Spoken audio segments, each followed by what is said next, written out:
और अब आपको सीधे लिए चलते हैं बंगाल, जहां पे इस वक्त बंगाल के अंदर अमित शाह खिताब कर रहे हैं। मोदी जी ने एक योजना बनाई है, हर गरीब को, देश के 60 करोड़ गरीबों को, इनके घर में अगर कोई बीमार होता है तो 5 लाख तक का सारा खर्चा मोदी सरकार उठाती है।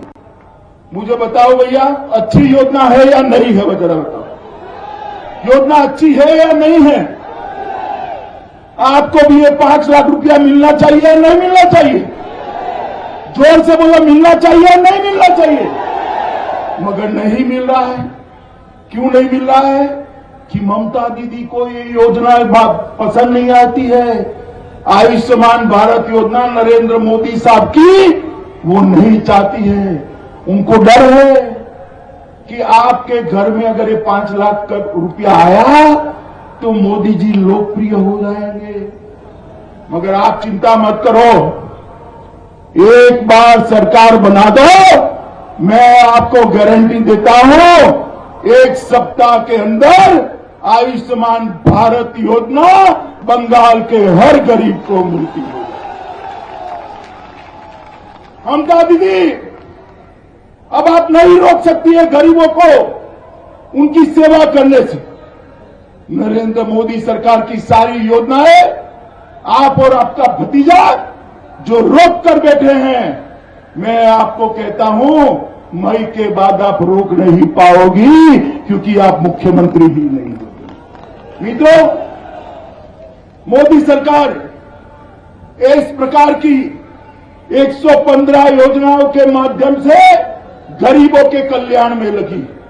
सरकारें क्यों होती? गरीब, बीमार, बूढ़े, किसान, आदिवासी, दलित, उनकी सेवाएं करने के लिए सरकार होती है।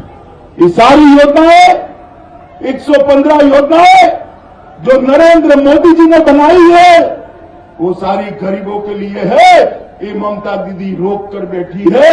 मोदी सरकार गरीब कल्याण के लिए प्रतिबद्ध है। मोदी सरकार गरीब कल्याण के लिए प्रतिबद्ध है। ममता सरकार भतीजे कल्याण के लिए प्रतिबद्ध है। उनका दिन रात ध्यान एक ही चीज में है कि कब मेरा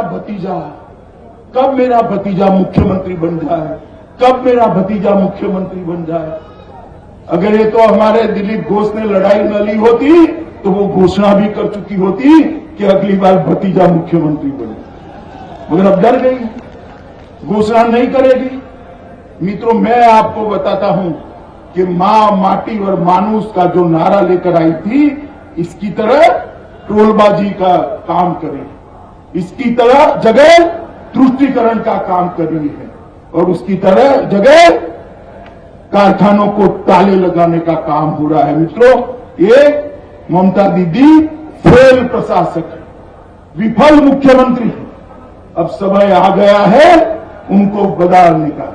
मित्रों, इस बार बंगाल की जनता ने नरेंद्र मोदी जी के विकास के मॉडल और ममता दीदी के विनाश के मॉडल के बीच में पसंदगी करनी है कि बंगाल क्या चाहता है। मित्रों, आज मैं यहां आया हूं, दिन पुण्यतिथि है। बंगाल के अंदर ये जो मुहिम हमने चलाई, हमारे 130 से ज्यादा कार्यकर्ताओं की हत्या ये तृणमूल के गुंडों ने की है। एक को भी पकड़ते नहीं है, एक को भी सजा नहीं होगी, ऐसा वो मानते हैं। अरे ममता दीदी, मैं राजवंशों की वीर भूमि पर बैठकर कहने वाला हूं, हमारी सरकार आने वाली है। हत्या जिन्होंने करी है, इसको चुन चुन कर जेल की सलाखों के पीछे जा रहे हैं। और क्या समझती हैं? इस प्रकार से आप भारतीय जनता पार्टी को रोक लेगी, बंगाल की जनता को वोट नहीं करने देगी। आपके गुंडे चुनाव के दिन जनता को परेशान करेंगे। मैं आपको कहने आया हूं, इस बार भारतीय जनता पार्टी दमखम के साथ चुनाव के मैदान में है। किसी किसी माय के लाल की हिम्मत नहीं है कि चुनाव को प्रभावित करे। आप चिंता मत करिए। तो मगरबी बंगाल के कुछ